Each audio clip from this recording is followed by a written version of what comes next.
स्वागत है आपका अपने चैनल एकलव्य स्टडी पॉइंट पे। और मेरा नाम है सचिन और आज की इस वीडियो में हम पढ़ने वाले हैं क्लास 12 की फिजिकल एजुकेशन और चैप्टर 9 है जिसका नाम है मनोविज्ञान और खेल, जिसको हम कहते हैं साइकोलॉजी एंड स्पोर्ट्स। ठीक है, तो आइए आगे बढ़ते हैं।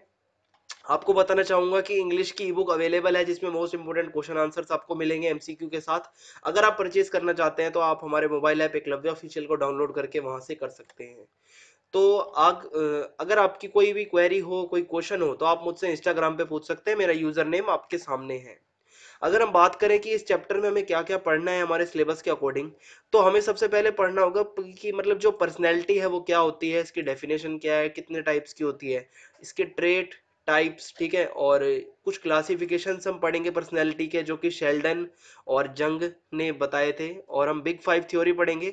उसके बाद मोटिवेशन के बारे में पढ़ेंगे, इसके कितने टाइप्स होते हैं, इसके टेक्निक्स क्या क्या होती हैं, और meaning, concept and types of aggressions in sports. अगर हम हिंदी में बात करें तो व्यक्तित्व का अर्थ क्या होता है, परिभाषा, इसके प्रकार, लक्षण। ठीक है, और शेल्डन और जंग का वर्गीकरण पढ़ेंगे व्यक्तित्व के बारे में। बिग फाइव लक्षण के सिद्धांत पढ़ेंगे। और अभिप्रेरण के बारे में हम देखेंगे क्या होता है, इसके प्रकार, इसकी विधि। ठीक है, और खेलों में आक्रामकता का क्या अर्थ होता है, इसकी अवधारणा और आक्रामकता के प्रकार। तो आइए स्टार्ट करते हैं अब अपने चैप्टर को। तो साइकोलॉजी जो है वो मतलब आपको पता है मनोविज्ञान। ठीक है, तो उससे जुड़ा हुआ ये आपका चैप्टर है। तो पहला टॉपिक है हमारा व्यक्तित्व यानी कि पर्सनैलिटी। तो जो पर्सनैलिटी है वो लैटिन एक वर्ड है परसोना। ठीक है, परसोना से ये लिया गया है। ये जो इंग्लिश का वर्ड पर्सनैलिटी है, ये लैटिन वर्ड है एक परसोना, वहां से ये लिया गया है, जिसका अर्थ होता है मुखौटा। अब ये जो मुखौटा होता है, आपको पता होगा कि हम मुखौटा पहनते हैं। ठीक है, तो मुखौटा जो होता है उसका क्या है कि मतलब व्यक्तित्व वह मुखौटा होता है हमारा। पर्सनैलिटी यानी कि हमारा एक ऐसा मुखौटा है जिसे लगाकर व्यक्ति अपने वातावरण के संपर्क में आता है। मतलब आप किसी से मिलते हो तो आपकी एक पर्सनैलिटी होती है। आप अपने आसपास मिलते हो लोगों से तो आपने सुना होगा कि यार उस लड़के की पर्सनैलिटी अच्छी है, उस लड़की की पर्सनैलिटी अच्छी है। तो मतलब एक पर्सनैलिटी वो मुखौटा है जो जिसे लगा के हम अपने आसपास के समाज से मिलते हैं जाके। और किसी व्यक्ति के गुणों यानी कि क्वालिटीज के, उनके लक्षणों के और क्षमताओं तथा विशेषताओं को अगर संयुक्त रूप से हम कहें एक वर्ड के अंदर, तो वो पर्सनैलिटी होता है। ठीक है, किसी भी व्यक्ति के अंदर जो गुण है, उसकी क्षमताएं हैं, उसके लक्षण है, उसकी मतलब कैपेबिलिटी है, जितनी भी चीजें हैं, मतलब उन सबको अगर एक वर्ड में हम कहना चाहें तो उसको हम पर्सनैलिटी कहेंगे। ठीक है, आगे बढ़ते हैं। तो अब एक जो है मतलब विद्वान है हर्बर्ट शेल्डन, इन्होंने कुछ क्लासिफिकेशन करा है, मतलब वर्गीकरण किया है कि पर्सनैलिटी कितने प्रकार की होती है। तो शेल्डन एक वैज्ञानिक थे, ठीक है, जिसने शरीर का वर्गीकरण तीन भागों में किया। इन्होंने व्यक्तित्व को शरीर की बनावट के अनुसार बांटा है। इनके अनुसार क्या है कि जो हमारी पर्सनैलिटी होती है वो हमारी बॉडी की शेप के अनुसार होती है। ठीक है, कि हमारी बॉडी की जैसी शेप होगी हमारी पर्सनैलिटी वैसी ही होगी। तो इसमें जो ये क्लासिफिकेशन करते हैं, सबसे पहले ये कहते हैं कि एक तो होती है बॉडी एक्टोमोर्फ, एक होती है मेसोमोर्फ और एक होती है एंडोमोर्फ। अब इन तीनों को देखते हैं क्या क्या होता है। ठीक है, इंग्लिश में भी लिखा हुआ है एक्टोमोर्फ, मेसोमोर्फ एंड एंडोमोर्फ। तो इसमें जो एक्टोमोर्फ होता है, इसका शरीर होता है दुबला पतला। जो एक्टोमोर्फ पर्सनैलिटी का जो इंसान होता है उसका शरीर दुबला पतला होता है, शरीर कमजोर होता है। इसी के साथ कंधे भी पतले होते हैं, जो शोल्डर्स होते हैं। शरीर का वेट भी बहुत कम होता है मतलब। और अगर मैं कहूं आपको तो इसमें जो व्यक्ति है बहुत ज्यादा कमजोर होते हैं, डरे डरे से रहते हैं, जो एक्टोमोर्फ पर्सनैलिटी के होते हैं।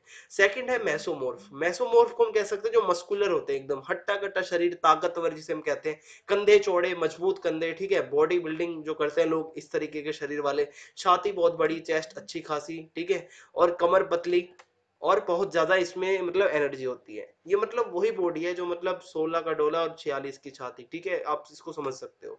नेक्स्ट जो है वो है एंडोमोर्फ। एंडोमोर्फ जो होते हैं गोल मटोल मोटे लोग। ठीक है, इनका शरीर ऐसा होता है, शरीर में बहुत ज्यादा फैट होता है, चर्बी होती है, ज्यादातर मजाकिया होते हैं ये लोग। ठीक है, मोटे लोग आपने देखा होगा, मोटे लोगों की पर्सनैलिटी ज्यादातर हंसमुख होती है। इनका शरीर बहुत ज्यादा कोमल होता है, सॉफ्ट होता है, दिखने में बहुत हट्टे कट्टे, मतलब हट्टे कट्टे नहीं, मोटे कह सकते हैं, पर शरीर अंदर से बहुत कमजोर होता है, आपने देखा होगा। ताकत नहीं होती इतनी ज्यादा मोटे आदमी में। ठीक है, और नेक्स्ट है एक और वैज्ञानिक है जिनका नाम है कार्ल जी जंग। ठीक है, इन्होंने भी अब पर्सनैलिटी का वर्गीकरण किया और इन्होंने तीन तरीके की पर्सनैलिटी बताई है। ठीक है, तीन तरीके के लोग होते हैं पर्सनैलिटी वाले। एक होते हैं अंतर्मुखी, जिनको हम इंट्रोवर्ट्स कहते हैं। एक होते हैं बहिर्मुखी जिनको हम एक्सट्रोवर्ट्स कहते हैं, एक होते हैं उभयमुखी। ठीक है, अब इन तीनों को एक एक करके हम पढ़ेंगे कि कार्ल जी जंग ने क्या क्या बताया इन तीनों के बारे में। तो फर्स्ट जो इंट्रोवर्ट्स होते हैं, जो अंतर्मुखी होते हैं, ये ऐसे लोग होते हैं जो अकेलापन पसंद करते हैं, अकेला रहना पसंद करते हैं, दूसरे लोगों के साथ ज्यादा बातें नहीं करते। ठीक है, रहना भी पसंद नहीं होता, इन्हें घूमना फिरना बिल्कुल पसंद नहीं होता, ज्यादातर शांत रहते हैं, अकेले रहते हैं और सोच समझ कर ही अपनी बात को सामने वाले की तरफ बोलते हैं। नेक्स्ट होता है बहिर्मुखी। बहिर्मुखी होते हैं जो एक्सट्रोवर्ट्स, जो समाज में घुले मिले होते हैं लोग, ज्यादातर ये सोशल होते हैं, सामाजिक होते हैं, सभी से मिलना जुलना पसंद करते हैं, नए नए दोस्त बनाना पसंद करते हैं और किसी से भी बात करते समय शर्माते नहीं है और सभी के साथ मिलजुल कर अपना काम करना पसंद करते हैं। तो ये बिल्कुल उल्टे हैं इंट्रोवर्ट्स वालों से। नेक्स्ट होता है उभयमुखी। उभयमुखी ऐसी पर्सनैलिटी होती है जिनके जो लोग होते हैं वो अंतर्मुखी और बहिर्मुखी, इंट्रोवर्ट्स प्लस एक्सट्रोवर्ट्स दोनों इसमें मिक्सअप होता है, जो क्वालिटीज होती है उनका। और ये लोग थोड़े से दोस्त बनाकर रहना ही पसंद करते हैं। ठीक है, ज्यादा दोस्त नहीं बनाते। नेक्स्ट टॉपिक है व्यक्तित्व का पंचकारक मॉडल, यानी कि big five theory of personality. इसके अंदर क्या होता है, ये थ्योरी जो है बिग फाइव थ्योरी, ये मोस्ट इंपोर्टेंट है आपके एग्जाम के पॉइंट ऑफ व्यू से भी। ये थ्योरी जो दी थी वो दी थी पॉल कोस्टा और रॉबर्ट मैकरे। ठीक है, नाम याद रखना। और इन्होंने व्यक्तित्व के वर्गीकरण के लिए बिग फाइव थ्योरी बनाई। इन्होंने पर्सनैलिटी को पांच मतलब उसमें टुकड़ों में बांट दिया, पांच टाइप्स में। पहला होता है इसमें अनुभवों के लिए खुलापन, दूसरा होता है बहिर्मुखिता, सहमतिशीलता, मनोविक्षुब्धता और अंतर्विवेकशीलता। अब एक एक करके हम इन सबको पढ़ेंगे। फर्स्ट है हमारा अनुभवों के लिए खुलापन। तो ये जो पर्सनैलिटी के लोग होते हैं इसमें क्या होता है, ऐसे लोग कल्पनाशील होते हैं, इमेजिनेशन करते रहते हैं, नई नई बातों को जानने के लिए उत्सुक होते हैं और इसी के साथ विभिन्न कार्यक्रमों में भाग लेने के लिए हमेशा तैयार रहते हैं, मतलब हमेशा एक्टिव रहते हैं हर चीज को करने के लिए। नेक्स्ट होते हैं बहिर्मुखिता वाले, जो कि मतलब एक्सट्रोवर्ट्स टाइप के ही होते हैं, बहुत ज्यादा सामाजिक होते हैं, सभी से मिलना जुलना पसंद करते हैं और ये लोग किसी से भी बात करने में शर्माते नहीं है।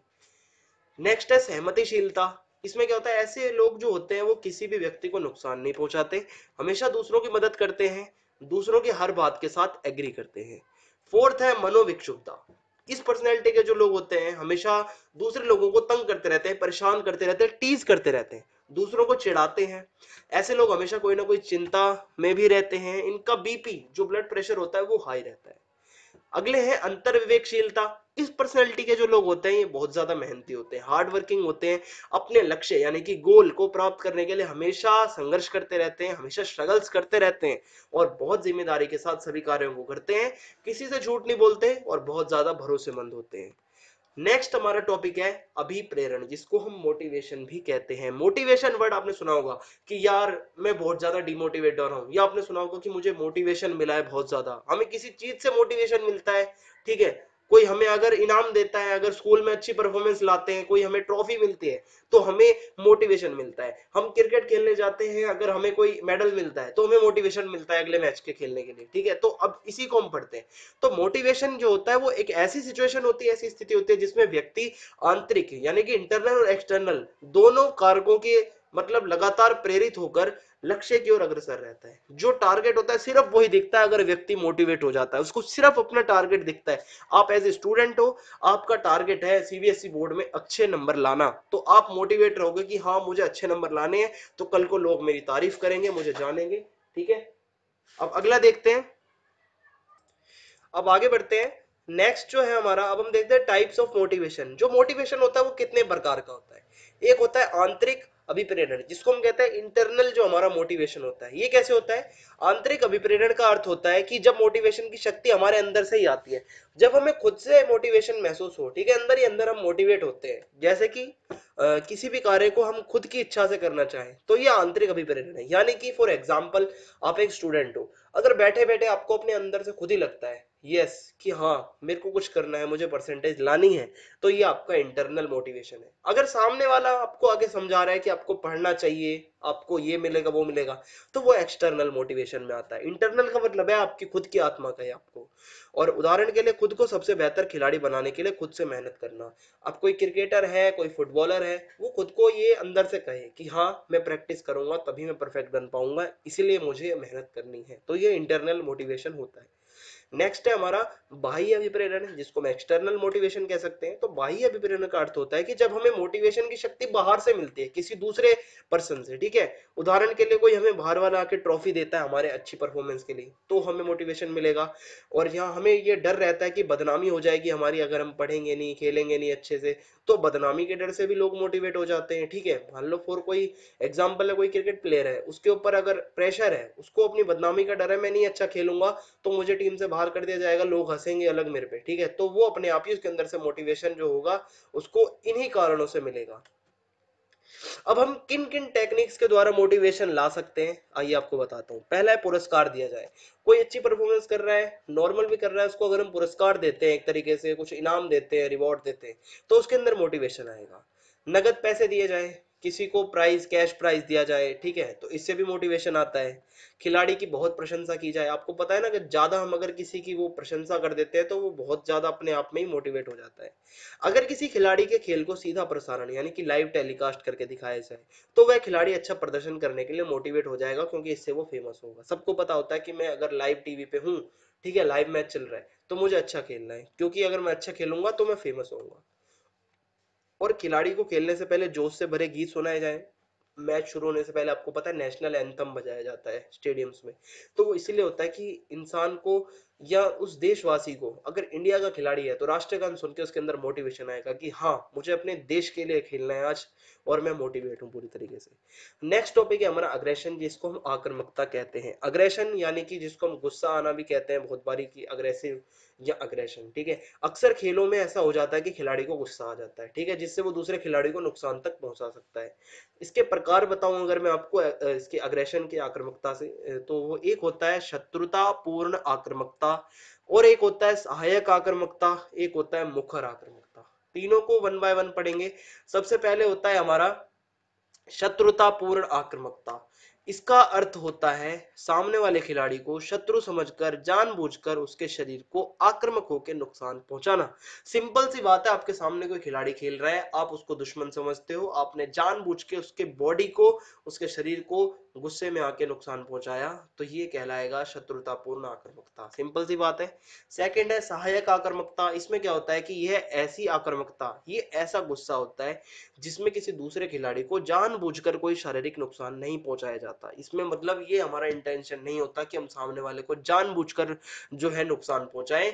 और इसमें आक्रामकता जो होती है, जो इसमें अग्रेशन अगर कोई खिलाड़ी दिखाता है, तो वो गुस्सा सिर्फ इसीलिए होता है कि सामने वाले का ध्यान अपनी तरफ वो आकर्षित कर सके खिलाड़ी, ठीक है।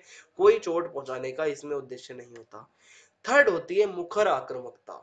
इसमें क्या होता है, यह ऐसी आक्रामकता होती है जिसमें मौखिक रूप से कुछ शब्द बोले जाते हैं। आपने देखा होगा, अभी तो टेस्ट मैचेस भी चल रहे हैं, उसमें क्या होता है जब कोई प्लेयर आउट नहीं होता तो फील्डर जो होते हैं आसपास स्लेजिंग करने लगते हैं, यानी कि कुछ ऐसे मुंह से वर्ड बोलने लगते हैं जिससे सामने वाले को गुस्सा आ जाए, ठीक है। कुछ ऐसे ही मतलब मुंह से मौखिक रूप से कुछ ऐसे अपशब्द बोलना जिससे सामने वाले को गुस्सा आ जाए, सामने वाले खिलाड़ी को उसका ध्यान भटक जाए खेल से, ठीक है।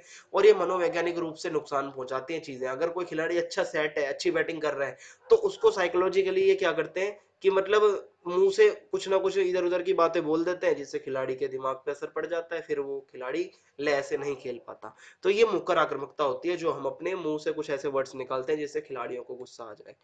तो इस चैप्टर में इतना ही। अगर आपको वीडियो पसंद आई हो तो आप कमेंट बॉक्स में जरूर बताना आपको कैसी लगी। सब्सक्राइब करना बिल्कुल भी ना भूले चैनल को, बेल आइकन दबा दें ताकि आने वाले वीडियोस के अपडेट आपको मिलते रहे। जय हिंद, जय भारत, धन्यवाद।